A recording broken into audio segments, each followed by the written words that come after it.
नमस्कार मित्रों, एक बार पुनः आप लोगों का इस डिजिटल प्लेटफ़ॉर्म ऑनलाइन ज्ञान हिंदी पर हार्दिक स्वागत और अभिनंदन है।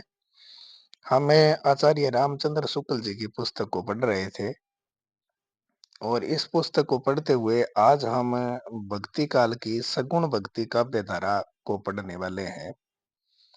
सबसे पहले तो आपने अगर वास्तव में आप नेट जेआरएफ की ग्रेड फर्स्ट और सेकंड की तैयारी करना चाहते हैं तो इस चैनल को सब्सक्राइब करके बेल आइकन को प्रेस कर लें ताकि आगामी जो वीडियो है उसका नोटिफिकेशन आप लोगों को मिल जाएगा। शुक्ल जी राम भक्ति शाखा के विषय में कहते हैं कि जगत गुरु स्वामी शंकराचार्य जी ने जिस अवे अद्वैतवाद का निरूपण किया था वह भक्ति के सन्निवेश में उपयुक्त नहीं था। यद्यपि उनमें ब्रह्म की व्यवहारिक सगुण सत्ता का भी स्वीकार था। स्वामी रामानुजाचार्य जी ने विशिष्ट द्वैतवाद चलाया था। आगे शुक्ल जी कहते हैं कि रामानुज जी के श्री संप्रदाय में विष्णु और नारायण की उपासना होती है। वैष्णव श्री संप्रदाय के प्रधान आचार्य श्री राघवानंद जी थे जो काशी में रहते थे और अंत समय में राघवानंद जी की दीक्षा प्रदान करके कर निश्चित हुए और थोड़े ही दिनों में परलोकवासी हो गए थे। शुक्ल जी कहते हैं कि वैरागियों की परंपरा में रामानंद जी का मानिकपुर के शेख तकी पीर के साथ वाद विवाद होना माना जाता है। ये शेख ये शेख तकी दिल्ली के बादशाह सिकंदर लोदी के समय में थे। कुछ लोगों का मत है कि सिकंदर लोदी के पीर यानी गुरु भी थे और उन्हें उन्हीं के कहने पर कबीर साहब को जंजीर से बांध कर केर गंगा में बहाया गया था। कबीर के शिष्य धर्मदास जी हुए। आगे शुक्ल जी कहते हैं कि रामानंद जी दिल्ली के बादशाह सिकंदर लोदी के समय वर्तमान रहे थे। शुक्ल जी कहते हैं कि कबीर के समान सैन भगत भी रामानंद जी के शिष्यों में बहुत प्रसिद्ध थे और आगे कहते हैं कि सेन जी जब पक्के भगत सेन हो जाने पर भी उनके लिए भगवान के नाई का रूप धरने वाली बात है वो बहुत अधिक प्रसिद्ध हुई। आगे शुक्ल जी कहते हैं कि श्री रामाचरण पद्धति ये रामानंद जी ने चलाई थी में रामानंद जी ने अपनी पूरी गुरु परंपरा दी है। उसके अनुसार रामानुजाचार्य श्री रामानंद जी के 14 पीढ़ी ऊपर थे। आगे शुक्ल जी कहते हैं कि रामानुजाचार्य जी के मतावलंबी होने पर भी अपनी उपासना पद्धति का उन्होंने विशेष रूप है वो रखा। उन्होंने उपासना के लिए वैकुंठ निवासी विष्णु का स्वरूप न लेकर के लोक में लीला विस्तार करने वाले उनके अवतार राम का आश्रय लिया था। इनके रामानुजाचार्य जी के गुरु जो थे इष्ट देव जो थे वो राम हुए और मूल मंत्र हुआ राम नाम। आगे शुक्ल जी कहते हैं कि रामानुज संप्रदाय में दीक्षा लेकर के द्विजातियों को भी को दी जाती थी पर स्वामी रामानंद जी ने राम भक्ति के द्वार सब जातियों के लिए खोल दिए थे। अब द्विजातियों का मतलब हो गया जिनका 2 बार जन्म होता है यानी ब्राह्मणों को दी जाती थी। और एक उत्साही विरक्त दल का संगठन किया जो आज भी वैरागी के नाम से प्रसिद्ध हुआ। ये रामानंद के द्वारा चलाया गया संप्रदाय था और उसमें जो उत्साही और विरक्त दल था उसको वैरागी के नाम से जाना गया। अयोध्या चित्रकूट आदि आज भी वैरागियों के मुख्य स्थान माने जाते हैं। ये बहुत महत्वपूर्ण पंक्ति है जो पेपर में पूछी जाती है। आगे कभी आगे शुक्ल जी कहते हैं कि रामानंद जी के शिष्य कि ये शिष्य प्रसिद्ध हुए। रामानंद जी के शिष्य थे जिनमें कबीरदास जी, हरिदास, सेन नाई और गांगरोण झालावाड़ दुर्ग के राजा पीपा जो विरक्त होकर के पक्के भगत बन गए थे। रामानंद जी के रचे हुए केवल 2 संस्कृत के ग्रंथ देखने को मिलते हैं, एक तो वैष्णव मतावज भास्कर और एक श्री रामाचरण पद्धति। ये दोनों ही ग्रंथ बहुत महत्वपूर्ण है, पेपर में हर बार पूछे जाते हैं। आगे शुक्ल जी कहते हैं कि रामानंद जी समय-समय पर विनय और स्तुति के हिंदी पद बनाकर भी गाया करते थे। जैसे ये आरती हनुमान लला की, ये रामानंद जी के द्वारा लिखी गई है। आगे शुक्ल जी कहते हैं कि विश्व के बीच भगवान की कला की भावना करने वाले विशुद्ध वैष्णव भक्ति मार्ग के अनुयायी थे। घट के भीतर ढूंढने वाले योग मार्गी नहीं। शुक्ल जी कहते हैं कि भगत भक्त काल यानी भक्ति काल में रामानंद जी के 12 शिष्य माने गए थे, जिनमें प्रसिद्ध हैं अनंतानंद, सुखानंद, सुरसुरानंद, नरहरियानंद, जिसके शिष्य तुलसीदास जी हुए थे, भावानंद, पीपा, कबीर, सेन, धन्ना, रैदास, जिसकी जो है सेविका जो थी, शिष्य परंपरा में देखें तो रैदास की मीराबाई जो है वो सेविका थी, शिष्या थी, पद्मावती और सुरसरी। अनंतानंद जी के शिष्य कृष्णदास पय्यारी हुए, जिन्होंने गलता अजमेर राज्य में यानी राजपुताना में रामानंद संप्रदाय की गद्दी स्थापित की थी। ये प्रश्न पेपर में हर बार पूछा जाता है। कृष्णदास पय्यारी के द्वारा एक गलता अजमेर में एक गद्दी रामानंद संप्रदाय की गद्दी चली थी। उसको लागू करने वाले कृष्णदास पय्यारी थे। यही पहली और प्राचीन प्रधान गद्दी हुई। रामानुज संप्रदाय के लिए दक्षिण में जो महत्व तोतादरी का था, वही महत्व रामानंद संप्रदाय के लिए उत्तर भारत में गलता को प्राप्त हुआ। इसलिए उत्तर भारत की जो गद्दी है अजमेर में, गलता में, उसको उत्तर तोतादरी के नाम से जाना जाता है। ये बहुत महत्वपूर्ण लाइन है जो पेपर में हर बार पूछी। आगे शुक्ल जी कहते हैं कि भक्ति आंदोलन के पूर्व देश में विशेष राजपूताने में नाथपंथी कनपट योगियों द्वारा बहुत प्रभाव है वो पड़ा। शुक्ल जी कहते हैं कि पय्यारी जी के प्रसिद्ध शिष्य हुए थे, एक तो अग्रदास हुआ था और एक किलेदास हुआ था। इन्हीं किलेदास जी की प्रवृत्ति राम भक्ति के साथ साथ योगाभ्यास की भी हुई, जिसमें रामानंद जी की वैरागी परंपरा की एक शाखा में योग साधना का भी समावेश है वो हुआ। यह शाखा वैरागियों में तपसी शाखा के नाम से प्रसिद्ध हुई। और ऐसे का ऐसा प्रश्न पूछा जाता है कि तपसी शाखा के प्रवर्तक कौन है, तो किलेदास जी है। किलेदास जी के शिष्य थे जिनका नाम था द्वारका दास, उसने इस शाखा को बलवित किया। स्वामी रामानंद जी के 12 वर्ष तक योग साधना करने की कथा है वो इसी प्रकार की है, जो वैरागियों की तपसी शाखा में चली थी।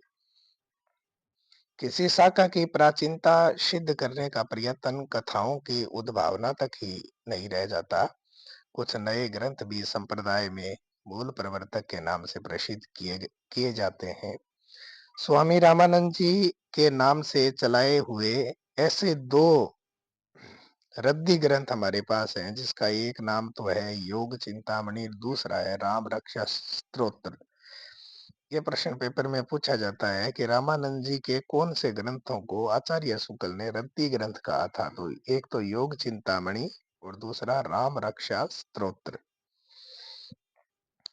आगे शुक्ल जी कहते हैं कि स्तोत्र के आरंभ में जो संध्या शब्द है वो नाथ पंथ में ही में उसका पारिभाषिक अर्थ है। क्या अर्थ देखने को मिलता है? उसका अर्थ देखने को मिलता है कि सुषुम्ना नाड़ी की संधि में प्राण का जाना। इसी प्रकार निरंजन भी गोरख पंथ में उस ब्रह्म के लिए एक रूढ़ शब्द है, जिसकी स्थिति वहां मानी जाती है जहां नाद और बिंदु दोनों का लय हो जाता है। आगे शुक्ल जी कहते हैं कि वैष्णव मतावज भास्कर जो रामानंद जी का ग्रंथ है, उसमें रामानंद जी के शिष्य सुरसुरानंद ने 9 प्रश्न किए हैं, जिसके उत्तर में राम तारक मंत्र मंत्र की व्याख्या, तत्वोपदेश, अहिंसा का महत्व, प्रपत्तिवाद और वैष्णवों की दिनचर्या और षोडशोपचार पूजन, ये इसके विषय माने जाते हैं। अर्चावतारों में के 4 भेद होते हैं, एक तो स्वयं व्यक्त करना, एक देवता, एक सेंध और एक मानुष। ये 4 भेद बताए गए हैं। ये प्रश्न आपसे पेपर में पूछा जा सकता है। गोस्वामी तुलसीदास जी यद्यपि स्वामी रामानंद जी की शिष्य परंपरा के द्वारा देश के बड़े भाग में राम भक्ति की पुष्टि निरंतर होती आ रही थी। भक्ति का परम उज्जवल प्रकाश विक्रम की 17वीं शताब्दी के पूर्वार्ध में गोस्वामी तुलसीदास जी की वाणी द्वारा स्फुटित स्फुरित हुआ। राम भक्ति का वह परम विशद साहित्यिक संदर्भ इनकी भक्ति शिरोमणि द्वारा संगठित हुआ, जिससे हिंदी काव्य की प्रौढ़ता के युग का आरंभ हुआ। शिव सिंह सरोज में गोस्वामी जी ने एक शिष्य जिसका नाम है बेनी माधव दास कृत गोसाई चरित का उल्लेख मिलता है। ऐसे का ऐसा प्रश्न ये पेपर में पूछा जाता है।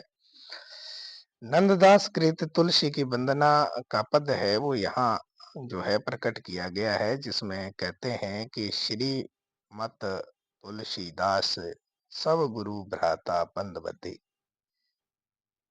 आगे शुक्ल जी कहते हैं कि सूरदास का कर्म उपासना ज्ञान जनित भ्रम बल्लभाचार्य जी ने नहीं बल्कि तुलसीदास जी ने दूर किया था।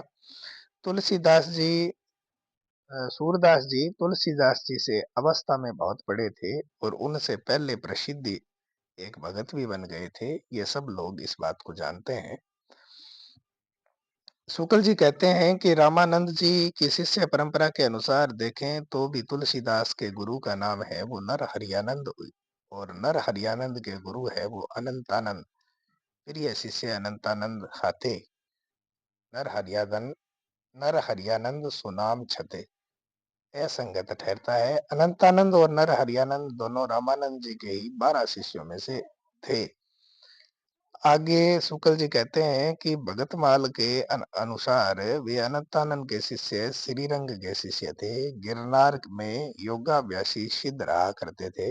ऐसा शुक्ल जी कहते हैं कि हम तुलसीदास जी के गुरु नर हरियानंद को मानते हैं और नर हरियानंद हैं वो अनंतानंद के शिष्य हुए, लेकिन ये बात गलत साबित होती है। ये दोनों ही रामानंद जी के 12 शिष्यों में से थे। आगे शुक्ल जी कहते हैं कि शिव सिंह सरोज में लिखा है कि गोस्वामी जी के ने संवत 1583 विक्रमी संवत के लगभग उत्पन्न हुए थे। सबसे पिछले संवत को ही डॉक्टर गिरियसन ने स्वीकार किया है। इनका सरयू पारी ब्राह्मण होना तो दोनों चरित्रों में पाया जाता है, पर ये और सर्वमान्य भी बात है। आगे शुक्ल जी कहते हैं कि गोस्वामी जी के पिता का नाम आत्माराम दुबे था और माता का नाम उर्सी था। माता के नाम के प्रमाण में रहीम ने एक दोहा भी लिखा था कि सुरती है नरती है नागती है सब चाहती अस और गोद लिए हुलसी फिरे तुलसी सो सुत होए। ये रहीम दास जी की पंक्ति है, पेपर में हर बार पूछी जाती है। तुलसीदास जी के ने कवितावली में कहा है कि माता पिता जग जाई तजो विदहु न लिखो कछु भाल भलाई। इसी प्रकार विनय विनय जो पत्रिका इनकी तुलसीदास जी की रचना है उसमें ये वाक्य देखने को मिलते हैं कि जनक जननी तजो जन्मी करम बिनु विविध विधिहु सृजो अवडेरे। तथा एक पद ये भी देखने को मिलता है कि तनु जन्यो कुटिल कीट ज्यों तजो मातु पिता हूँ। गोस्वामी चरित्र में लिखा है कि गोस्वामी जी जब उत्पन्न हुए थे तब 5 वर्ष के बालक के समान थे और उनके पूरे दांत निकले हुए थे। वे रोए नहीं, केवल राम नाम उनके शब्द हैं ऐसे वो उनके मुख से सुनाई पड़ा था। बालक को राक्षस समझ करके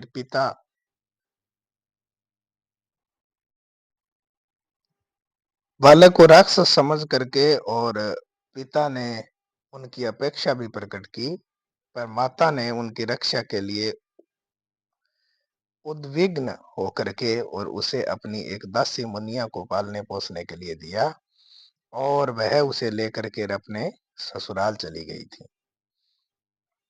अंत में बाबा नर हरिदास ने उसे अपने पास रख लिया और कुछ शिक्षा दीक्षा भी दी।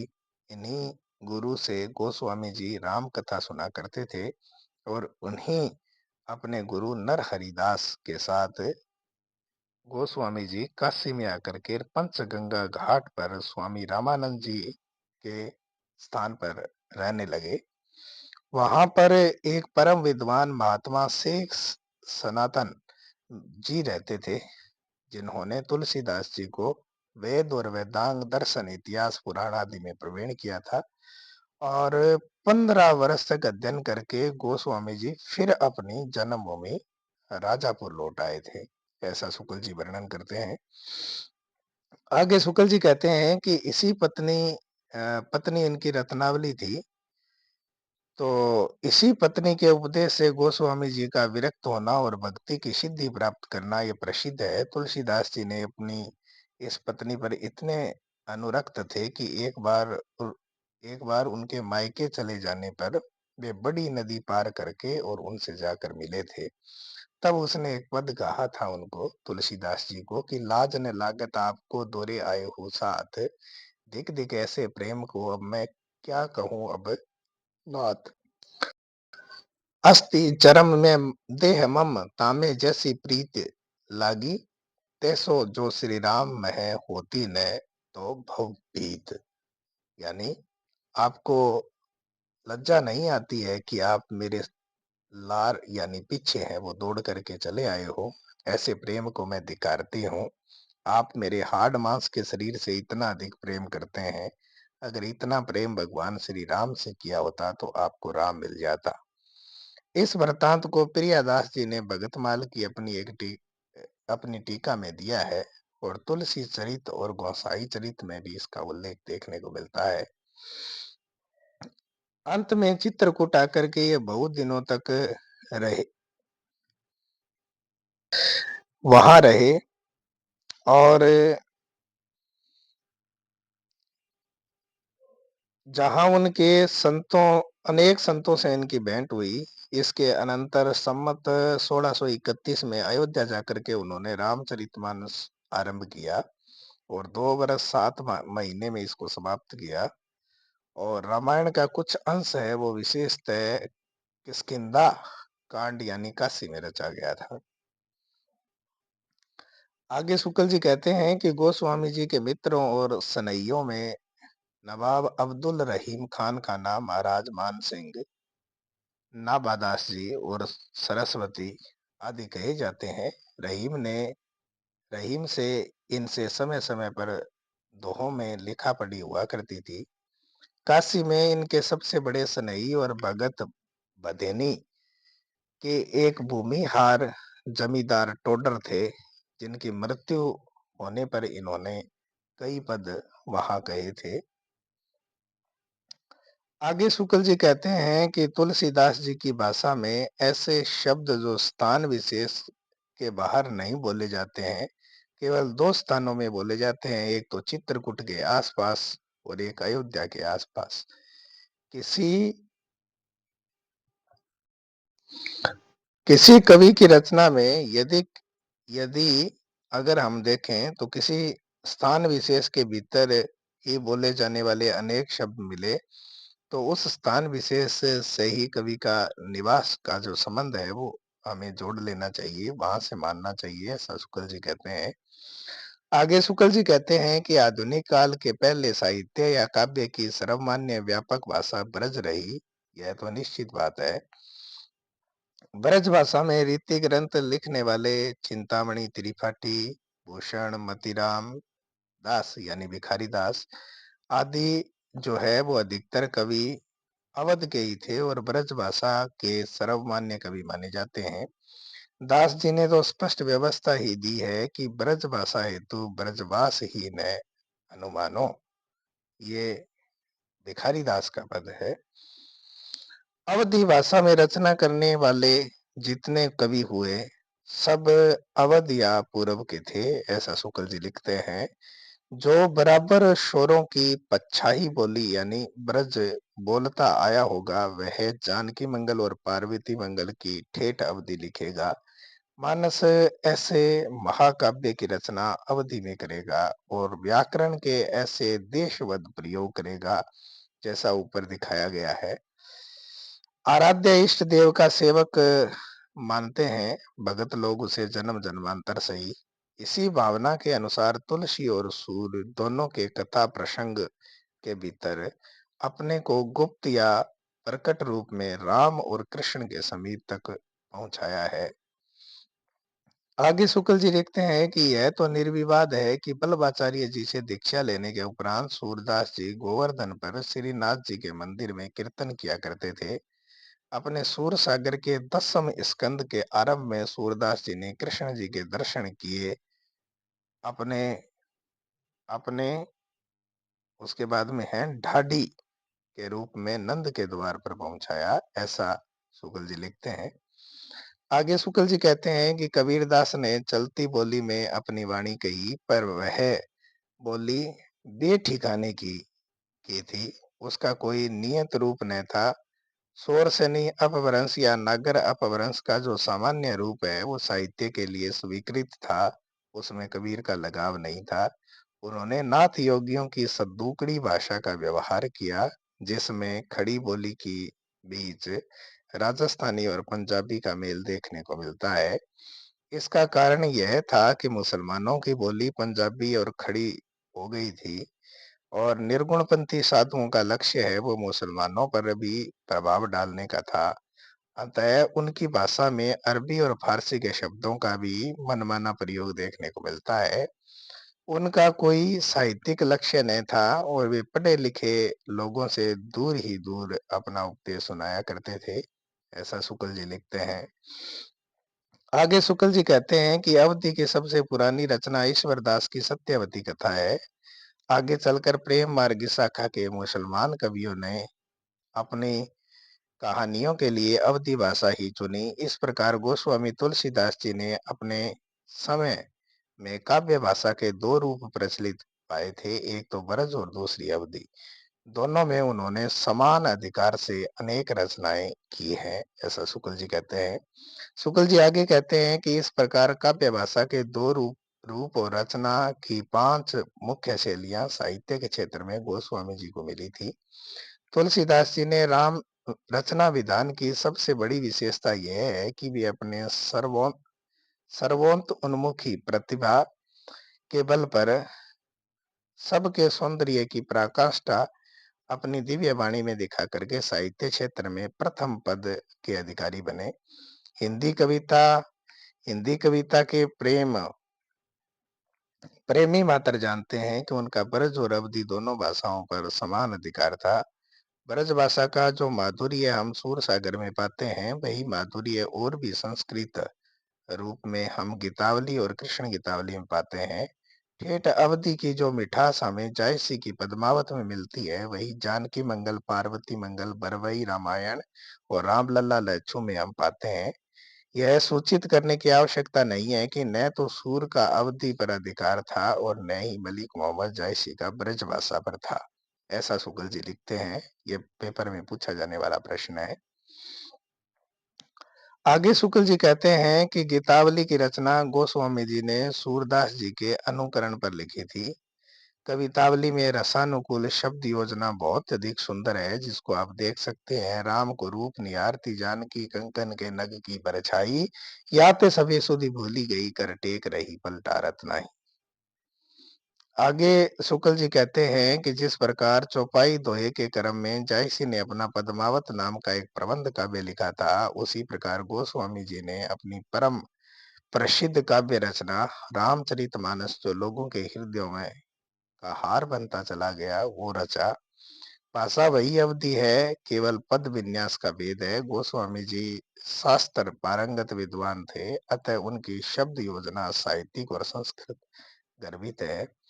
जायसी में केवल ठेठ अवधि का माधुर्य है, पर गोस्वामी जी की रचना में संस्कृत की कोमल पदावली भी का भी बहुत मनोहर सुंदर चित्रण है, जिसमें मलिक मोहम्मद जायसी का एक पद है कि अमीय मुरीम्य चूरन चारु सुमन सकल भवरुज परिवारु। ये पद है वो देखने को मिलता है। आगे शुक्ल जी लिखते हैं कि तुलसीदास जी उत्तरी भारत की समग्र जनता के हृदय मंदिर में पूर्ण प्रेम प्रतिष्ठा के साथ विराज रहे हैं। भारतीय जनता का प्रतिनिधि कवि यदि किसी को कह सकते हैं, तो वो इसी महानुभाव को कह सकते हैं। ये प्रश्न पेपर में बहुत बार पूछा जाता है। शुक्ल जी का कथन है कि भारतीय जनता का प्रतिनिधि कवि है, वो किसे माना जाए, तो तुलसीदास जी को। और कवि जीवन का कोई एक पक्ष लेकर के, जैसे वीर काल के कवि हैं, जैसे अगर हम बात करें वीर काल के कवि हैं, वो कवि उत्साह को, भक्ति काल के दूसरे कवि हैं वो प्रेम और ज्ञान को, अलंकार काल के कवि हैं वो दाम्पत्य, प्रणय या श्रृंगार को, पर इनकी वाणी की पहुंच है वो मनुष्य के सारे भावों का और व्यवहारों तक है। एक और तो वह व्यक्तिगत साधना के मार्ग में विराग पूर्ण शुद्ध भगवत भक्ति का उपदेश करती हैं। दूसरी ओर लोक पक्ष में आकर के पारिवारिक और सामाजिक कर्तव्यों का सौंदर्य है वो दिखा करके लोगों को मुक्त करती है। व्यक्तिगत भावना के साथ साथ लोक धर्म की अत्यंत उज्जवल छटा है वो उनमें वर्तमान है, ऐसा शुक्ल जी लिखते हैं। आगे शुक्ल जी कहते हैं कि योग मार्ग से भक्ति मार्ग का पार्थक्य गोस्वामी जी ने बहुत ही स्पष्ट शब्दों में बताया है। अंतस्थ यानी बताया है, योग मार्ग ईश्वर को अंतस्थ मान करके उनके अनेक प्रकार की अंत साधनाओं में प्रवृत्त किया है। सगुण भक्ति मार्ग ईश्वर को भीतर और बाहर सर्वत्र मान करके उनकी कथा का दर्शन खुले हुए व्यक्त जगत के बीच करना है। वह ईश्वर मनुष्य के शुद्र घट के भीतर ही नहीं मानता। इसी से गोस्वामी तुलसीदास जी एक कथन भी कहते हैं कि अंतर अंतर जाहिम हो ते बड़ बाहिर जामी है राम, जो नाम लिए ते। आगे तुलसीदास जी के संबंध में जो है शुक्ल जी लिखते हैं कि घट के भीतर कहने से गुह्य या रहस्य की धारणा फैलती है जो भक्ति के सीधे स्वाभाविक मार्ग पर बाधा डालती है। घट के भीतर साक्षात्कार करने की बात कहने वाले प्राय अपने को गूढ़ रहस्यदर्शी प्रकट करते हैं। करने के लिए सीधी सादी बात को भी रूपक बना करके और टेढ़ी पहेली बना करके कहा करते हैं। पर इस प्रकार के दुराव छिपाव की प्रवृत्ति को गोस्वामी जी की भक्ति का विरोधी मानते हैं। सरलता या सीधेपन को भी वे भक्ति का नित्य लक्षण है वो मानते हैं। मन की सरलता, वचन की सरलता और कर्म की सरलता, ये तुलसीदास जी के विषय में शुक्ल जी लिखते हैं। आगे शुक्ल जी कहते हैं कि नाथ पंथ का हठ योग मार्ग हृदय पक्ष शून्य है। रागात्मिकता वृत्ति से उनका कोई लगाव नहीं है। अतः रमते जोगियों की रहस्य भरी वानियां सुनते सुनते जनता के हृदय में भक्ति की सच्ची भावना दब करके रह गई थी, उठने ही नहीं पाती थी। और लोक की इस दशा के लक्ष्य करके गोस्वामी जी का को ये कहना पड़ा कि गोरख जगायो जोगर भक्ति बगायो लोग, ये तुलसीदास जी का कथन है। गोस्वामी जी की भक्ति पद्धति की सबसे बड़ी विशेषता यह है कि इसमें सर्वांग पूर्णता है वो देखने को मिलती है। जीवन के किसी पक्ष को सर्वदा छोड़ करके वह नहीं चलती। सब पक्षों के साथ उनका सामंजस्य है। न उनका कर्म या धर्म से विरोध है, न ज्ञान से। धर्म का जो उसका धर्म तो उसका नित्य लक्षण है। तुलसी की भक्ति को धर्म और ज्ञान दोनों की रसानुभूति कह सकते हैं, ऐसा तुलसीदास जी के संबंध में शुक्ल जी लिखते हैं। योग का भी उनमें समन्वय है, पर उतने ही का कि जितना ध्यान के लिए चित्त को एकाग्र करने के लिए आवश्यक है। जिस प्रकार उन्होंने लोक धर्म की और भक्ति साधना को एक में सम्मिलित करके दिखाया, उसी प्रकार कर्म, ज्ञान और उपासना के बीच में भी उनका सामंजस्य है वो उपस्थित किया। आगे शुक्ल जी लिखते हैं कि भक्ति की चरम सीमा पर पहुंचकर भी लोक पक्ष उन्होंने नहीं छोड़ा। लोक संग्रह का भाव उनकी भक्ति का एक अंग था। कृष्ण उपासक भक्तों में इस अंग की कमी थी। उसके बीच उपास्य और उपासक के संबंध में भी गुड़ा अतिगुड व्यंजना हुई। दूसरे प्रकार के लोक व्यापक नाना संबंधों के कल्याणकारी सौंदर्य की प्रतिष्ठा नहीं हुई। यही कारण है कि इनकी भक्ति रस भरी वाणी जैसे मंगलकारिणी मानी गई। वैसे और किसी की नहीं, ऐसा शुक्ल जी लिखते हैं।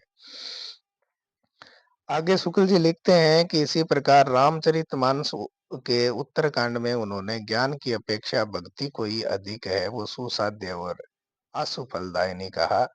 रचना कौशल, प्रबंध पटुता, सहृदयता इत्यादि सब गुणों का समाहार हमें रामचरितमानस में मिलता है। पहली बात जिस पर ध्यान जाता है वह है कथा काव्य के सात अवयवों का उचित समीकरण, और दूसरी बात इनमें देखने को मिलती है कथा के मार्मिक स्थलों की पहचान। अब कथा के मार्मिक स्थलों की पहचान कैसे? जैसे जनक की वाटिका में राम और सीता का परस्पर दर्शन, राम वन गमन, दशरथ मरण, भरत की आत्मग्लानि, वन के मार्ग में स्त्री पुरुष की सहानुभूति, युद्ध में लक्ष्मण को शक्ति लगना इत्यादि वर्णन इसमें देखने को मिलता है। और तीसरी इनकी विशेषता है कि प्रसंग अनुकूल भाषा का प्रयोग इन्होंने किया है। घरेलू प्रसंग समझ करके केकई और मंथरा के संवाद में उन्होंने ठेठ बोली और स्त्रियों में विशेष चलते प्रयोगों का व्यवहार भी इन्होंने किया है। चौथी बात इनके काव्य में देखने को मिलती है कि श्रृंगार की शिष्ट मर्यादा के भीतर बहुत ही व्यंजक वर्णन है वो उन्होंने किया है। तुलसी तुलसीदास जी ने अपनी उपासना के अनुकूल विशिष्ट द्वैतवाद सिद्धांत का आभास भी यह कहकर दिया कि सिया राम में सब जग जानी, करो प्रणाम जोरी जुग पानी। जगत को केवल राम में न कह करके उन्होंने सीता राम में कहा। सीता प्रकृति स्वरूपा है और राम ब्रह्म है। प्रकृति अचित पक्ष है और ब्रह्म है वो चित पक्ष है, ऐसा शुक्ल जी लिखते हैं। चित्त और अचित वस्तुतः एक ही है, ऐसा भी शुक्ल जी लिखते हैं।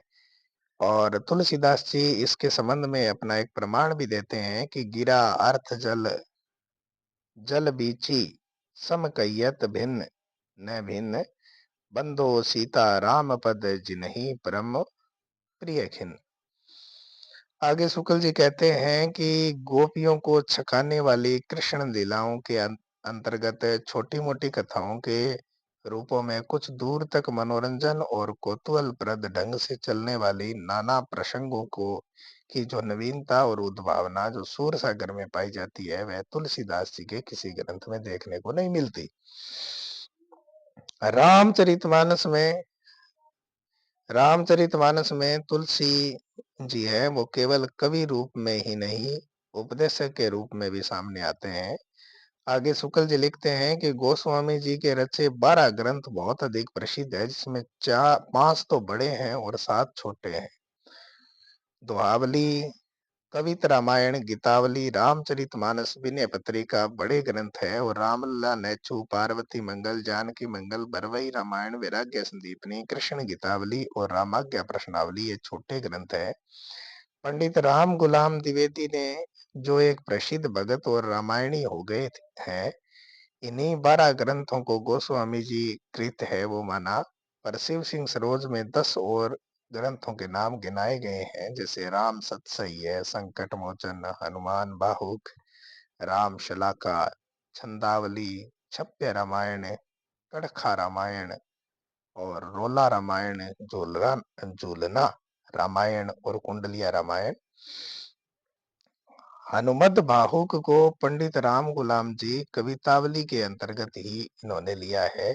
राम सतसई के 700 में से कुछ अधिक दोहे हैं, जिनमें से 150 के लगभग दोहावली के ही है।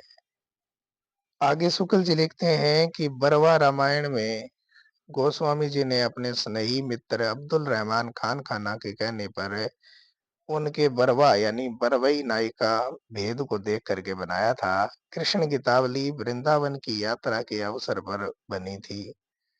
और पर बाबा बेनी माधव दास ने गोसाई चरित के अनुसार राम गीतावली और कृष्ण गीतावली दोनों ग्रंथ है वो चित्रकूट में उस समय के कुछ पीछे लिखे गए, जब सूरदास जी उनसे मिलने वहां गए थे। गोस्वामी जी के एक मित्र थे जिनका नाम था पंडित गंगाराम ज्योतिषी, काशी में प्रहलाद घाट पर रहते थे। रामाज्ञा प्रसन्न उन्हीं के अनुरोध पर बनाया गया था। हनुमान बाहुक से से तो प्रत्यक्ष है कि वह बाहुओं में असह्य पीड़ा उठने के समय रचा गया था। विनय पत्रिका के बनाने का कारण यह कहा जाता है कि जब गोस्वामी जी ने काशी में राम भक्ति की गहरी धूम मचाई, तब एक दिन कली काल तुलसीदास जी को प्रत्यक्ष आकर के धमकाने लगा और उन्होंने राम के दरबार में रखने के लिए वह पत्रिका और एक अर्जी आगे शुक्ल जी लिखते हैं कि उन्होंने रचना नैपुण्य का भद्दा प्रदर्शन कहीं नहीं किया और न शब्द चमत्कार आदि के खिलवाड़ों में वे फंसे फंसे पाए गए हैं, ऐसा शुक्ल जी लिखते हैं। शुक्ल जी आगे कहते हैं, हमारे अगले कवि हैं स्वामी अग्रदास जी। रामानंद जी के शिष्य शिष्य अनंतानंद और अनंतानंद के शिष्य कृष्णदास पय्यारी। कृष्णदास पय्यारी के शिष्य हुए थे अग्रदास जी। इन्हीं अग्रदास जी के शिष्य भगतमाल के रचयिता प्रसिद्ध कवि नवादास भी हुए थे। गलता राजपुताने के प्रसिद्ध गद्दी का उल्लेख पहले किया जा चुका है। वहीं से भी वो रहा करते थे और 1632 ईस्वी के लगभग वर्तमान रहे थे। इनके द्वारा 4 पुस्तकें रची गई थी, जिसमें हितोपदेश, उपखाणा बावनी, ध्यान मंजरी ये बहुत अधिक प्रसिद्ध है स्वामी अग्रदास जी की। राम ध्यान मंजरी और कुंडलिया उन उनकी उनकी जो रचना, इनकी कविता उसी ढंग की है जिस ढंग से कृष्ण उपासक नंददास जी की है, ऐसा शुक्ल जी लिखते हैं। शुक्ल जी आगे कहते हैं, हमारे अगले कवि है नाभादास जी। अग्रदास जी के शिष्य बड़े भक्त और साधु सेवी थे। संवत 1657 के लगभग वर्तमान रहे थे और गोस्वामी तुलसीदास जी की मृत्यु के बहुत पीछे तक जीवित भी रहे थे।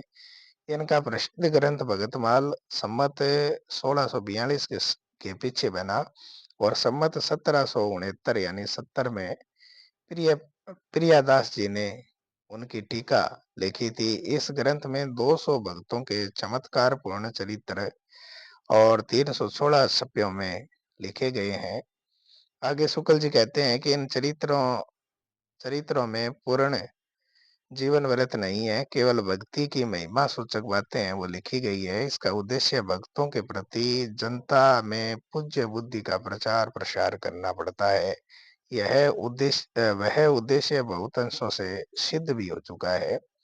आगे शुक्ल जी लिखते हैं कि नाभादास जी को बहुत लोग डोम बताते हैं, कुछ लोग क्षत्रिय कहते हैं। ऐसा प्रसिद्ध है कि वे एक और गोस्वामी तुलसीदास जी से मिलने के लिए काशी गए थे, पर उस समय गोस्वामी जी ध्यान में थे, इनसे मिल न सके। नाभादास जी उसी दिन वृंदावन चले गए थे। ध्यान भंग होने पर गोस्वामी जी को बड़ा खेद हुआ और वे तुरंत नाभादास जी से मिलने के लिए वृंदावन चले गए थे। नाभादास जी के यहाँ वैष्णवों का भंडारा था, जिसमें गोस्वामी जी बिना बुलाए जा पहुंचे। गोस्वामी जी यह समझ करके कि नाभादास जी ने मुझे अभिमानी न समझा हो, सबसे दूर किनारे पर बुरी जगह बैठ गए। नाभादास जी ने जानबूझकर उनकी ओर ध्यान नहीं दिया। परसने के समय कोई पात्र न मिलता था जिसमें गोस्वामी जी को खीर दी जाती थी। यह देख करके गोस्वामी जी एक साधु का जूता उठा लाए और बोले, इससे सुंदर पात्र मेरे लिए और क्या होगा। इस पर नाभादास जी उठ करके उन्हें गले लगा लिया और गदगद हो उठे। आगे शुक्ल जी कहते हैं कि अपने गुरु अग्रदास जी के समान उन्होंने भी राम भक्ति संबंधी कविताएं लिखी थी। ब्रज भाषा पर इनका अच्छा अधिकार था और पद्य रचना में इनकी निपुणता थी। ये कथन ऐसे का ऐसा पेपर में पूछा जाता है। इन्होंने दो अष्टयाम भी बनाए थे, एक ब्रज भाषा गद्य में और दूसरा रामचरित की शैली पर दोहा चौपाइयों में बनाया था, ऐसा शुक्ल जी लिखते हैं। आगे शुक्ल जी कहते हैं, हमारे अगले कवि हैं प्राणचंद्र चौहान, जिनका एक एक रचना मिलती है 1667 विक्रम संवत में। रामायण महानाटक इन्होंने लिखा था। हृदय राम ये पंजाब के रहने वाले थे और कृष्णदास के पुत्र थे। उन्होंने संवत 1680 विक्रमी में संस्कृत में हनुमान नाटक के आधार पर भाषा हनुमान नाटक लिखा था। आगे शुक्ल जी कहते हैं कि सबसे अधिक प्रसिद्ध हृदय राम का हनुमान नाटक है, जो बहुत अधिक प्रसिद्ध है। इसके बाद शुक्ल जी कहते हैं कि 1696 ईस्वी में रायमल पांडे ने हनुमान चरित नाटक भी लिखा था। ये भी बहुत अधिक प्रसिद्ध है, पेपर में पूछा जाता है। पितर का चित्त जब बाहर सत्य का साक्षात्कार कर पाता है, तब आनंद का आविर्भाव होता है और सदानंद की अनुभूति होती है, ऐसा शुक्ल जी लिखते हैं। शुक्ल जी आगे कहते हैं कि भक्ति मार्ग का पक्ष जो भगवान के अवतार को लेकर चलता है और जिसका पूर्ण विकास है, वो तुलसीदास जी की राम भक्ति में पाया जाता है। विनय पत्रिका में गोस्वामी जी ने लोक में फैले हुए अधर्म, अनाचार, अत्याचार आदि का भीषण चित्र खींच करके भगवान से अपना सत्य स्वरूप है, वो धर्म संस्थापक स्वरूप व्यक्त करने की प्रार्थना की है। तो ये था शुक्ल जी का राम भक्ति शाखा सगुण भक्ति धारा में हम पढ़ रहे थे। और इसका आगामी वीडियो है वो आगे, इससे आगे हम पढ़ेंगे। राम भक्ति के बाद कृष्ण भक्ति शाखा को पढ़ेंगे। तो आपने अगर चैनल को सब्सक्राइब नहीं किया है तो पहले चैनल को सब्सक्राइब कर लें, बेल आइकन को प्रेस कर लें ताकि आगामी जो वीडियो है उसका नोटिफिकेशन आप लोगों को मिल जाए। आज के लिए इतना ही। धन्यवाद।